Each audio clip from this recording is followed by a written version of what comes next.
Recording start करूंगा, ठीक है।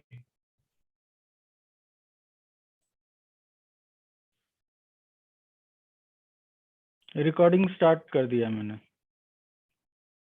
नमस्कार गायत्री जी, कैसे हैं आप? नमस्कार नमस्कार, कैसे हैं? मैं बिल्कुल तो बढ़िया। ये बढ़िया है आप। और ये हमारा अभी का रिलेशनशिप नहीं है। गायत्री जी और मैं स्कूल टाइम से एक दूसरे को जानते हैं। और ये इतना फॉर्मल मीटिंग नहीं किया जाए, क्योंकि ये हम लोग स्कूल लाइफ लाइफ से एक दूसरे को जानते हैं। हमारे जूनियर थे गायत्री जी, लेकिन मैंने इनको गुरु बनाया है। अब ये मना करे चाहे जो करे, गुरु तो है ही हमारे। तो आज का जो डिस्कशन है, हमारा जो ग्रुप है सत्याशा, जिसकी जो हमारा चैनल भी है यूट्यूब का बन चुका है। सत्याशा में आपको हर उस चीज का सॉल्यूशन, हर उस प्रश्न का जवाब जो आप ढूंढते आ रहे हैं, गायत्री जी के माध्यम से दिया जाएगा। और हमारे जो भी मेंबर्स इसमें जुड़ने वाले हैं, वो अपने अपने व्यूज को रखेंगे। और सत्याशा के माध्यम से सत्य की आशा, सत्य को पाने की जो लालसा है आपके अंदर, उसे परिपूर्ण किया जाएगा। ये हमारा ध्येय है। ऐसे वैसे आज हम लोग 2 ही मेंबर्स जुड़ पाए हैं, क्योंकि हमारे ग्रुप का नया फॉर्मेशन हुआ है। कुछ मेंबर्स को पता नहीं था कि आज मीटिंग है, इसकी वजह से भी। तो मैं अपने सवाल से गायत्री जी की तरफ सवाल अपने फेंकूंगा, और ये मुझे आंसर करेंगे। और इनसे भी मैं कुछ सवाल लूंगा, अगर इनको लगे कि मुझसे सवाल पूछा जाए। वैसे ये एक डिस्कशन है, काफी हेल्दी डिस्कशन करना चाहेंगे हम लोग, जहाँ पे धर्मनिरपेक्षता है। यहाँ पे कोई भी विंग नहीं है हमारा। हम लोग एक सच तक पहुंचना चाहते हैं, और सच का कोई ओरिएंटेशन नहीं हो सकता, लेफ्ट राइट या सेंटर। तो गायत्री जी, आप कुछ प्रकाश डालिए। क्या सत्याशा क्या है? सत्याशा का मोटिव क्या है? मंतव्य क्या है? वो हमें बताइए। सत्याशा क्या जी बिल्कुल, धन्यवाद अमन जी। हाँ, जैसा अमन जी ने बताया कि हम लोग स्कूल के समय से एक दूसरे को जानते हैं, काफी प्रतियोगिताओं में साथ गए। वाद विवाद प्रतियोगिता, कविता की प्रतियोगिता, लेखन प्रतियोगिता। तो बचपन से हर व्यक्ति के मन में कुछ ना कुछ प्रश्न उठते हैं, और है? उसको समझाने का, जैसे अगर किसी माता पिता को अपने बच्चे को कोई चीज करने से मना करना है, तो वो कोई ऐसी बात बोल देते जो वो उसकी समझ में आ जाए, लेकिन वो वास्तविकता नहीं होती। अब इसका ये एक आशय ये होता है कि बच्चा उस भाव को नहीं समझ पाएगा जो एक्चुअल उसका भाव है। इसलिए जो भाव वो बच्चा समझ सकता है, उसको उसी भाव में उसके माता पिता व्यक्त कर देते हैं। जैसे छुरी है, चाकू है, ये नहीं छूना चाहिए, जी जी। वो उसको बता देंगे कि बेटा इसको नहीं छूना, इसको छूने से कुछ ये हो जाएगा, या कोई डरावनी चीज, या बच्चा कुत्ते से डरता है तो कुत्ता आ जाएगा, या कोई ऐसी चीज बोल के, या उसको कि हाथ कट जाएगा। क्योंकि बच्चे को जब तक हाथ कटा नहीं है, उसने उस पीड़ा को सहन नहीं किया है, उसको पता ही नहीं है कि हाथ कटने से क्या होगा। तो वो बार जी बार जी। कोशिश करेगा कि ये चीज मेरे हाथ में आ जाए, मैं इससे खेलूं, क्योंकि उसके लिए हर नई चीज खेलने की वस्तु होती है। जी या जी। कोई कोई दवा की शीशी है जो इधर उधर रखी है, वो बच्चा छूने को जा रहा है तो उसको खींच लिया जाता है कि उसको मत छुओ, उसमें से कीड़ा निकल जाएगा। या जो भी चीज उससे बच्चा डरता है, कॉकरोच डरता है, उसमें से वो निकल जाएगा। कहने का अर्थ ये है कि जो व्यक्ति जिस भाव को समझ सकता है, आदमी उसको उसी भाव में समझाने का प्रयास करता है। लेकिन उसका असल आशय, आदमी सोचता है कि जब वो बच्चा बड़ा होगा तो वो खुद ही इतना समझदार हो जाएगा कि वो कुछ नहीं करेगा। ये हर व्यक्ति के साथ होता है। तो जीवन पद्धति जो है, जीने की कला जो है, जो कहा गया कि राम 12 कलाओं के साथ जन्म लिए और कृष्ण 16 कलाओं के साथ जन्म लिए, तो ये सारी कलाएं बताई गई कि ये कलाएं क्या हैं। उसमें संगीत भी आता है, उसमें मर्यादा भी है, उसमें शिक्षा भी है। तो सारी कलाओं को जो सीख ले रहा है, समझ ले रहा है और उसको उपयोग में लाए, तो हम लोग शायद 16 कलाओं वाले नहीं हो पाते। क्योंकि शायद ये जीवन इतना छोटा है कि हम 16 कलाओं में पारंगत हो जाएं, ये संभव नहीं है। और जो हो गया वह कृष्ण है, वो परमात्मा है, वो परब्रह्म है। तो सत्याशा सत्याशा हमें किस तरह से दिशा हाँ, तो दिखाएगा? अब यही, जब ये बातें आती हैं तो हर व्यक्ति के मन में प्रश्न उठता है कि, और वो प्रश्न इसी से होता है कि सत्य क्या है। जैसे बुद्ध के मन में यही प्रश्न उठा तो वो बुद्ध बने, महावीर के मन में यही प्रश्न उठा तो वो महावीर बने। लेकिन गौतम बुद्ध का ही उदाहरण लेते हैं, क्योंकि उनको सारी सुविधा प्राप्त थी। उनके पिता को पता बता दिया गया था कि ये या तो चक्रवर्ती सम्राट बनेगा, या तो महायोगी बनेगा। अब उनके पिता नहीं चाहते थे कि ये योग में जाए, तो उन्होंने हर वो व्यवस्था की कि वो उसका भटकाव ही ना हो, वो कभी दुख तकलीफ या कोई भी ऐसी चीज ना देखे जिससे उसके मन में कोई प्रश्न उठे, और वो उसको ढूंढने के लिए सन्यास के मार्ग पे चला जाए या योगी बनने के मार्ग पे चला जाए। लेकिन जब उन्होंने पहली बार देखा तो वो उनके अंदर था, वो जागृत हो गई वो इच्छा। तो क्या था, जीवन का सत्य क्या है, यही जानने के लिए।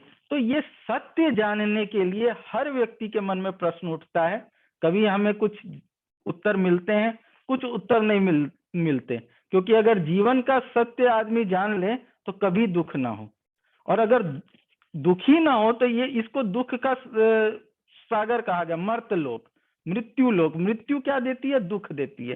तो ये तो मृत्यु लोक रहे ही ना, और वास्तव में ऐसा है भी नहीं, ये हमने बना दिया, क्योंकि हमें वही चीजें अच्छी लगती हैं जो कष्टकारी हो, चाहे वो खाने पीने में हो या किसी भी चीज में हो। हम कहा जाता है चिंता न करो, चिंता करने से कोई लाभ नहीं है, फिर भी हमें चिंता करने में बड़ा आनंद आता है। भले चिंता करके हम परेशान होते हैं, लेकिन हम चिंता जरूर करते हैं। ये बहुत बड़ी विडंबना है गायत्री जी, अगर देखा जाए तो बहुत ही बड़ी विडंबना है। जो हमें एक्चुअल में कष्ट देती है वो चीज करने में मजा आता है, ये काफी बड़ी विडंबना है। बिल्कुल। तो अब कहानी है, हम लोगों ने भी बचपन में पढ़ी कि गौतम बुद्ध ने खाना पीना त्याग दिया कि हमको सत्य मिले तब हम कुछ ग्रहण करेंगे, नहीं तो हम जीवन त्याग देंगे। तब जी जी जी। कहानी है कि एक भिलनी या बूढ़ी महिला आई और उन्होंने खीर का पात्र उनको दिया कि जियोगे ही नहीं तो सत्य क्या ढूंढोगे, और उन्होंने वो खीर खाई, उनका जीवन बचा। तब उन्होंने फिर अपने तरीके को बदला, और जी फिर जी जी। वो जब उन्होंने सत्य को जान लिया, कहा कि एनलाइटनमेंट हो गया गौतम बुद्ध का, निर्वाण, निर्वाण तो बाद में, मतलब उन्हें सत्य का ज्ञान हो गया, तब उन्होंने मध्यम मार्ग दिया कि एक्सट्रीमिस्ट पाथ पे नहीं चलना है कि इधर या उधर, मध्यम मार्ग पर चलना है। तो पहली चीज है सत्य, जिसको जानने के लिए हर व्यक्ति के मन में जिज्ञासा होती है। और तो दूसरी चीज जो मेरे जरूरी भी है, हम्म। दूसरी चीज जो जरूरी है वो है आशा। आपको आस कभी नहीं खोनी है, क्योंकि जहां आदमी ने आस खोया उसके पास फिर उसको कोई मार्ग ही नहीं दिखेगा, सत्य तक क्या पहुंचेगा। तो सत्य तक पहुंचना है तो आपको हिम्मत रखनी है, हौसला रखना है, आप सत्य तक अवश्य पहुंचेंगे। लेकिन उस तक पहुंचने का मार्ग इतना सरल नहीं है, क्योंकि हमने अपने साथ इतनी चीजें जोड़ रखी हैं, कुछ तो प्रकृति ने जोड़ रखी है और कुछ हम जी खुद जी जोड़ लेते हैं। तो उस जी जी जी। मार्ग पर चलना इतना आसान नहीं है, इसलिए आशा होनी जरूरी है। तो इसलिए मैंने दोनों चीज को जोड़ा कि सत्य और आशा, सत्याशा। तो आप अगर आशा रखेंगे तो सत्य तक अवश्य पहुंच जाएंगे। तो मेरा आज आपके लिए बहुत कठिन प्रश्न है आपके लिए मेरे पास, क्योंकि मैं तो हमेशा प्रश्न पूछता हूँ और उत्तर आपसे ही पाता हूँ। तो मेरे पास भी कुछ प्रश्न है, और सत्याशा के माध्यम पहले मैं बता दूं आप सभी लोगों को, क्योंकि द रियल योगी नाम से इनकी किताब आई है, गायत्री वल्लभ पांडे जी ने लिखा है किताब द रियल योगी। तो उस बुक के रिव्यूज भी आपको मिलेंगे बहुत जल्दी, हमारे बहुत सारे रीडर्स पढ़ रहे हैं उसको, और उसमें इंट्रोस्पेक्शन भी कर रहे हैं, अपने अंदर झांक रहे हैं। वो काफी काफी उम्दा किताब है, उसका भी लिंक हम लोग इसमें इस चैनल के माध्यम से डाल देंगे यूट्यूब में। तो मेरा पहला सवाल है कि हमें गुरु की तलाश ही क्यों? Why do we need a guru first of all? क्या हम खुद के गुरु नहीं बन सकते, या हम खुद अपनी अपनी रोशनी नहीं बन सकते? फिर हमें गुरु की तलाश क्यों है? अगर मैं बात करूं, कबीर ने गुरु का बहुत अच्छा एग्जाम्पल दिया। उनके कालखंड में गुरु का की एक एक इमेज थी, रिस्पॉन्सिबिलिटी थी, कबीर को अगर हम लोग मानते हैं तो। फिर आए ओशो, आए, फिर जिद्दू कृष्ण मूर्ति आए। उन्होंने, जिद्दू कृष्ण मूर्ति ने सरासर नकार दिया, बोले गुरु की कोई आवश्यकता नहीं। ओशो ने खुद को भगवान बना दिया। अभी और भी हमारे बहुत सारे स्पीकर्स आए हैं, सदगुरु अपने आप को, फिर वो लोग बात करते हैं आदि योगी की, जो कि सबसे पहले गुरु थे हमारे। तो गुरु की आवश्यकता है ही क्यों, ये सबसे पहला सवाल। और क्या हम खुद के गुरु नहीं बन सकते? मतलब उसका कोई वर्ड मुझे याद नहीं आ रहा, स्वयं के गुरु शायद। तो क्यों गुरु की आवश्यकता है, इसका जवाब दीजिए मुझे आप। तो और थोड़ा थोड़ा आपसे ब्रीफ सबसे ब्रीफ पहली आंसर बात, चाहूंगा, क्योंकि मुझे 2-3 सवाल पूछने हैं आपसे, प्लीज। हाँ सर, बताइए। हाँ, गुरु की आवश्यकता क्यों है, जैसे आपने कहा कि हम खुद गुरु क्यों नहीं बन सकते। तो जी जी स्वयं जी। भू भगवान शंकर को कहा गया क्योंकि जी जी जी कहा जाता है कि उनकी उत्पत्ति किसी से नहीं हुई, वो स्वयं जी जी प्रकट हुए और उन्होंने जी जी वो अपनी इच्छा शक्ति से प्रकट हुए। तो क्या जी यही जी बात हम सब पर लागू होती है? क्या नहीं हम नहीं सब नहीं अपनी इच्छा शक्ति से प्रकट हुए हैं? नहीं नहीं नहीं नहीं। नहीं हुए। और जब एक बच्चा जन्म लेता है तो हम्म माँ बाप को कहा जाता है कि वो प्रथम गुरु होते हैं, क्योंकि बच्चे को खुद से दूध पीना भी नहीं आता है, अपनी नित्य क्रिया का काम करना भी नहीं आता है, कुछ भी नहीं आता है। जी जी जी जी तो हम असहाय हैं, एक बच्चा असहाय है, जब वो संसार में आया वो असहाय है, तो उसको जी संरक्षण चाहिए। और जो गुरु है वो इसलिए माता पिता के समकक्ष ही गुरु को भी रखा जाता है। जी और जी जी माता पिता जो हैं वो भी हमारे प्रथम गुरु ही होते हैं, जो हमें जी इस जी संसार में लाते हैं और इस संसार में जीवन यापन कैसे करना है। जब हम बोल भी नहीं पाते तब वो समझ लेते हैं कि इस जी बच्चे जी को जी अभी भूख लगी है, या जी जी बच्चा जी रोता नहीं भी है तब भी वो टाइम बांध के कि 3 घंटे 2 घंटे पे इस बच्चे को ये चीज मिलना चाहिए, दूध मिलना जी चाहिए, तो वो जी उसको देते हैं। और फिर धीरे धीरे बच्चे का विकास होता है, जब वो समझदार हो जाए तब फिर माँ बाप को ये सब चीज करने की जरूरत नहीं पड़ती। फिर गुरुकुल या फिर शिक्षा की बात आती है, तो क्या बच्चा घर में नहीं पढ़ सकता? उसके माँ बाप तो क्वालिफाइड होते हैं, वो तो उसको पढ़ा सकते हैं, उसको स्कूल जाने की क्यों जरूरत है? तो एक व्यवस्था है, उस व्यवस्था को समझने की जरूरत है, उस व्यवस्था में रह के पढ़ने की जरूरत है। इसलिए पुराने जमाने में गुरुकुल हुआ करते थे, आज के जमाने में स्कूल हैं, कॉलेजेस हैं, ये सारी चीजें हैं। तो लेकिन आज के स्पीकर्स तो आजकल के एजुकेशन सिस्टम को पूरी तरह से नकार रहे हैं। उनका ये कहना है कि पूरा एजुकेशन सिस्टम ही फ्लॉड है।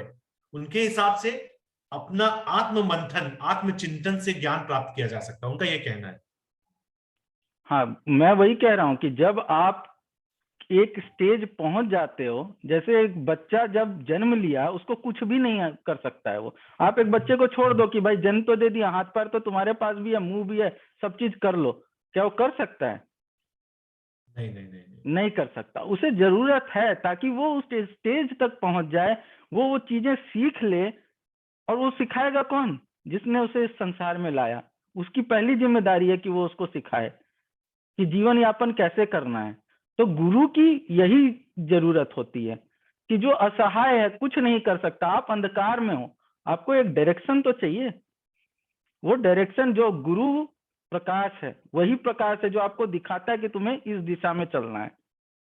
और ये कोई सेट रूल नहीं है। कहा जाता है कि गुरु से आगे शिष्य जाता है। तो गुरु हम लोग स्कूल में पढ़े, और आज हमारे पास जो नॉलेज है, क्या वो हमारे टीचर्स के पास वो नॉलेज होगी जो हमारे जिन्होंने हमें स्कूल में पढ़ाया? लेकिन नहीं अगर नहीं हम नहीं आज कुछ हैं तो उन्हीं की बदौलत है। हम आज भी उनके सामने जाएंगे तो नतमस्तक रहेंगे कि जी आप जी ही जी ने जो जी सिखाया, आप ही ने जो सिखाया है वही हमारा जी है। जी तो ये गुरु होता है जो आपको एक, जैसे मैंने अपनी एक किताब में भी या पोस्ट में भी लिखा कि एक सर्कल है जो कहा गया अखंड मंडलाकारम याप्तम देन हम्म। चराचरम अच्छा तत्पदम दर्शितम ये न तस्मै श्री गुरुवे नमः। जी ये जी जी जी एक छोटा सा सर्कल बनाइए, एक बड़ा सर्कल बनाइए, एक किसी साइज का सर्कल बना लीजिए। जी कोई जी कह जी सकता है कि this is the starting point of the circle and this is the end point of the circle? ये नहीं कहा जा नो नो सकता। नहीं कहा जा सकता, सही बात। तो एक गुरु होता है, वो आपको बताता है कि ये गोलाकार जो है, इसमें बिगिनिंग एंड का गणित नहीं, और छोर नहीं होता। आप कहीं से जो जिस पॉइंट पे आप खड़े हो उस पॉइंट को अपना स्टार्टिंग पॉइंट मानो और आप चलना शुरू करो। और एक सर्कल जो है वो निरंतरता, कंटिन्यूटी का प्रतीक है, सिंबल है। अशोक चक्र में भी एक चक्र बना हुआ है, वो वही कंटिन्यूटी का प्रतीक है, जिसको कहा जाता है everything runs in a cycle. तो गुरु आपको वो समझने में मदद करता है कि आप गलत डायरेक्शन में या गलत दिशा में सोच के भ्रमित मत हो, उसके सही अर्थ को समझो। और जब एक बार आपको डायरेक्शन मिल स्ट्रेटेजी। जाता है तो अब ये एक बार आपको डायरेक्शन मिल जाता है तो आप आगे बढ़ जाते हो। अब जैसे मैंने पहला उदाहरण दिया कि जब एक बच्चा जन्म लेता है तो वो अपने से कुछ नहीं कर सकता, इसलिए गुरु की आवश्यकता है। अगर आप इतने कैपेबल जन्म लेते हो कि आप खुद से सब कुछ कर सकते हो, आपको गुरु की आवश्यकता नहीं है। जैसे कुछ अवतारी पुरुष आए, उनको किसी की जरूरत नहीं पड़ी। कहते हैं जी कि जी जी जी वो जन्म से ही इतने समझदार थे कि खुद से सब कुछ कर सकते थे। अब कृष्ण का उदाहरण ले लेते हैं, 16 कलाओं के स्वामी।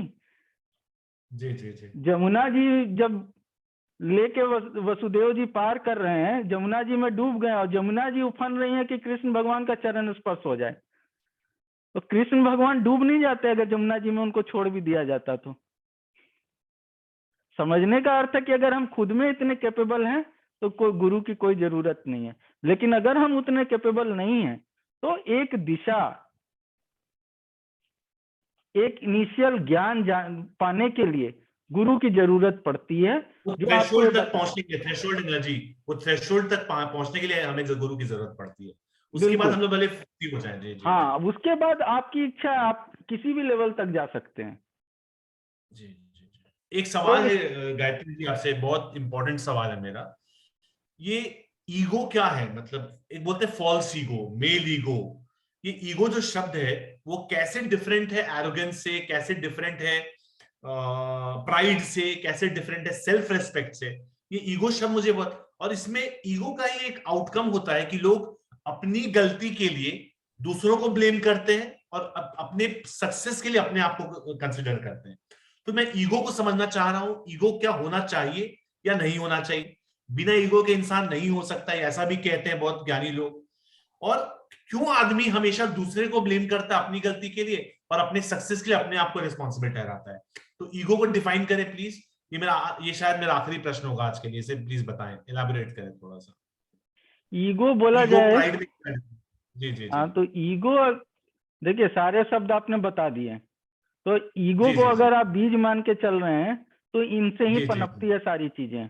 एरोगेंस, जी जी अहंकार जिसको जी हम कहते हैं, वो जी भी जी जी इसी जी ईगो से आता है। और जी जी जी कॉन्फिडेंस, जी कॉन्फिडेंस, आत्मविश्वास, वो भी इसी ईगो से आता है।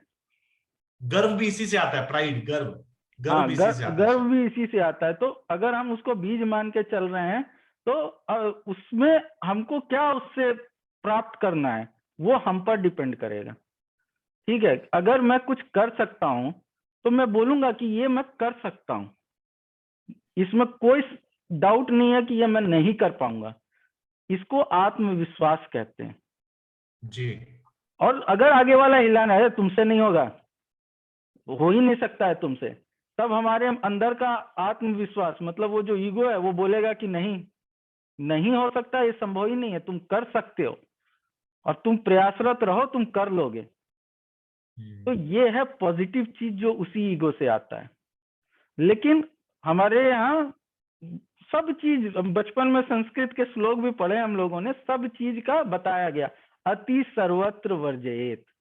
किसी भी जी जी चीज का अति जो है वो त्याज्य है, त्यागने योग्य है, त्याग देना चाहिए।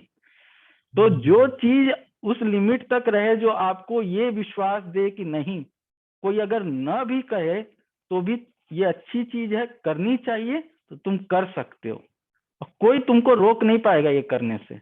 ये आत्मविश्वास है। और लेकिन आत्मसम्मान क्या है? आत्मसम्मान वो क्या है? वो ईगो से कैसे रिलेटेड है, ये जानना चाह रहा हूँ। बिल्कुल पहुंचेंगे वहां तक, सब अच्छा एक अच्छा। एक शब्द लेके चलेंगे। तो जी जी जी जी। आत्मविश्वास तक ठीक है, लेकिन हम्म। अति विश्वास कि कोई नहीं कर पाएगा, ये तो सिर्फ हम ही कर सकते हैं, मुझसे हम्म, ही हो सकता है और कोई नहीं कर पाएगा, मैं कर सकता हूं और मैं ही कर सकता हूं, दोनों में अंतर है। हम्म, तो जहां ईगो सुपर ईगो में कन्वर्ट हो जाता है, मतलब अति में पहुंच गया, वहां हमें अहंकार हो जाता है। हम अहम। हैं, हम हैं हम। तो हो सकता है, न हम नहीं है तो नहीं हो सकता है। और तुम हम चले जाएंगे ना छोड़ के, लोग कहते हैं कि मैं नहीं रहा, मैं नहीं कर सकता ये काम, तो कोई नहीं कर सकता। ये है, ये अहंकार को जन्म देता है। जी जी जी जी। और गर्व क्या है? गर्व तो दूसरे करेंगे आप पर, या आपने कुछ कर लिया तो जो प्रसन्नता की अनुभूति है उसको लोग गर्व कह देते हैं। वो आत्मसंतुष्टि है, सेटिस्फैक्शन, सेल्फ सेटिस्फैक्शन, कि हमने कुछ अच्छा जी किया। वो जो खुशी जी जी मिलती है उसको लोग गर्व का नाम देते हैं। गर्व वो होता है जो दूसरा करे आपके प्रति, वो गर्व है। आपको जो होना चाहिए वो सेल्फ सेटिस्फैक्शन होना चाहिए, कोई अच्छा कर्म करके कि मैंने किया। हम्म, हम्म, हम्म। प्राइड दूसरे को होता है। जी जी जी। और I take pride in my achievements, इसको तो हम लोग बोलते हैं इस तरह से ना, आई टेक हाँ, मैं प्राइड इन माई अचीवमेंट। वही कह रहा हूँ कि शब्दों से खेल लेते हैं हम, लेकिन वो एक्चुअल में जी जी आत्मसंतुष्टि है। जी जी इस जी जी जी। आपको ये प्रसन्नता है कि मैंने ये कर दिया, ये अच्छा काम था, तो उससे आपको एक आत्मसंतुष्टि मिलती है। और उस आत्मसंतुष्टि को हम गर्व का नाम दे देते हैं। लेकिन गर्व कोई ऐसी चीज है जो दूसरे करते हैं। जैसे गर्व शब्द आया, गर्व से गौरव शब्द बना। अब गौरव शब्द आया कहाँ से?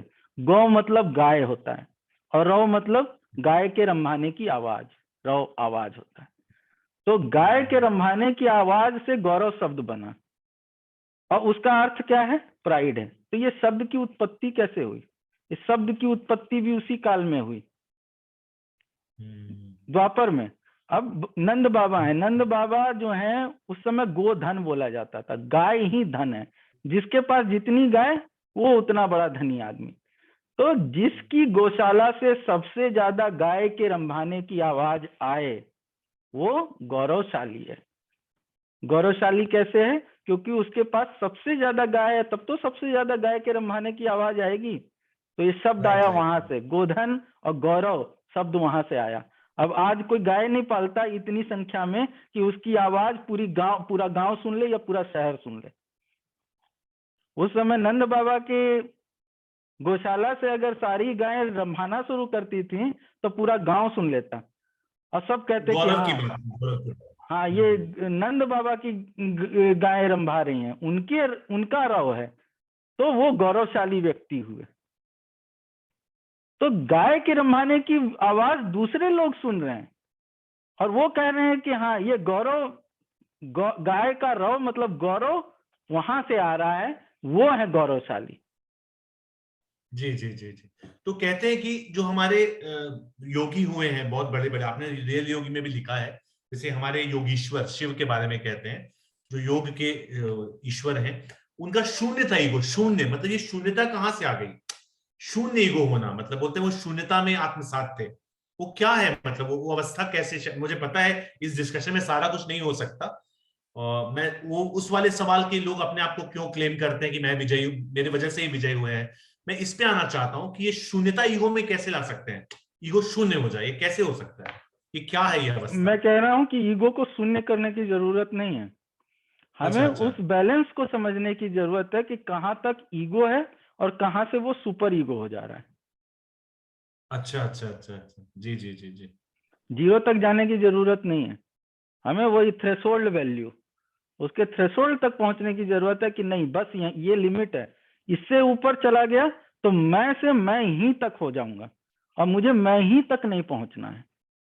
तो ये जो हमारे जो साधु सन्यासी हैं भारत के, उन्हें उन्हें भिक्षा मांगने के लिए भिक्षाम देही बोलते हैं वो लोग, उन्हें गाली देकर भगाया भी जाता है ऐसा कहते हैं, तब भी उनको शांत रहना है, अपने आप को संतुलित रखना है। जो योग का जो मतलब जो सन्यास आश्रम के बारे में मैंने जो सुना है अपने इनसे, उन्हें भिक्षा इसलिए देने के लिए भेजा जाता है कि अहंकार शून्य हो और अपने ऊपर जो ईगो है whatever we say that. तो ये क्या परंपरा है ये? सन्यास इति संन्यास। स जी जी मतलब जी साथ, विथ, और न्यास जी मतलब एक अर्थ गांठ होता है जी जी और जी जी नियम होता है। तो जो जी जी गांठ या नियम कहा जाता है कि गांठ बांध लो इस बात को। जी जी जी जी। तो जिन्होंने कुछ गांठ बांध लिए और उनके साथ हम्म, चल रहे हैं वे हम्म, सन्यासी हैं। जी जिन्होंने समझ अपने गया, मैं जीवन समझ। में कुछ नियम बना लिए कि मुझे इन नियमों का पालन करना है, चाहे परिस्थिति कुछ भी हो जाए, वे जी जी सन्यासी जी हैं। और जी इसका जी कोई उम्र नहीं है, उम्र की सीमा बांध दी गई कि 4 आश्रम है, ब्रह्मचर्य, गृहस्थ, वानप्रस्थ और सन्यास। तो सबसे लास्ट में सन्यास आश्रम आता है। तो 75 वर्ष की आयु में, अब 100 वर्ष की आयु समझ के हो गया कि 75 वर्ष की आयु के बाद, या फिर जब सब चीज हो जाए, अब रिटायरमेंट की एज कभी 58 है, कभी 60 है, कभी 65 है, तो रिटायरमेंट की एज के बाद सन्यास आता है। लेकिन ऐसी बात नहीं है, गीता में भी भगवान ने क्लियर किया है कि व्यय से नहीं लेना, वैसे कि इतना उम्र हुआ तब सन्यास। सन्यास आपको बचपन से, जब से आपने होश संभाला तब से सन्यास लेना है। उसका अर्थ यही है कि अपने जीवन में कुछ मूल्य बनाने हैं आपको और उनका पालन करना है। और वो मूल्य कैसे होने चाहिए? वो मूल्य परमार्थ के होने चाहिए। परमार्थ, दूसरे का के लिए काम करना चाहिए, बिल्कुल, दूसरे के परमार्थ हित के में, होने हित में। चाहिए। जी जी जी जी, लगता है मेरा आंसर मिल गया। तो आज का सेशन हम लोग यहीं पे खत्म करेंगे। गायत्री जी की बुक द रियल योगी आप सभी को पढ़ना चाहिए, जिसका लिंक मैं यहाँ पे शेयर कर दूंगा हमारे इस चैनल के साथ। और आने वाले जितने भी सेशन से आप जुड़े रहिएगा हमसे। Gayatri ji, thank you so much. I will be in touch with you constantly, and on this channel itself will be coming with more videos, so that you are enlightened with the knowledge this guy has. He's from Rajendra Vidyalaya Jamshedpur and I am from the same school. और इसके बाद ये अभी IBM में है, एक IT engineer है, he is a consultant जहां तक मैं जानता हूँ। और एक बात है कि हम लोग, we both are from Jamshedpur, Tatanagar, और हमारी स्कूलिंग भी सेम स्कूल से हुई, राजेंद्र विद्यालय से। और इनका जो भी ज्ञान है, मैं इनके सामने नहीं बोलना चाहता था, लेकिन मैं बोल रहा हूँ, इसके लिए मुझे क्षमा करेंगे।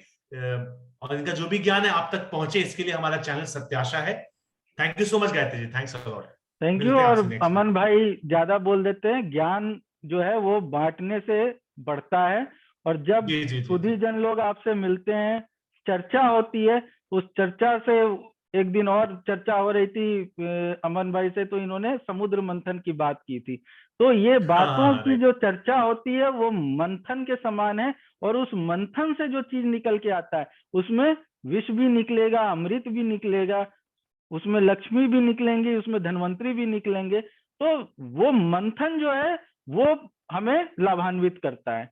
और उस जी दिन भी चर्चा हुई थी कि विष विष को लोग समझते हैं कि एक खराब चीज है, लेकिन आज की डेट में भी मेडिसिनल पर्पस, यूज भी है उसका, विष का।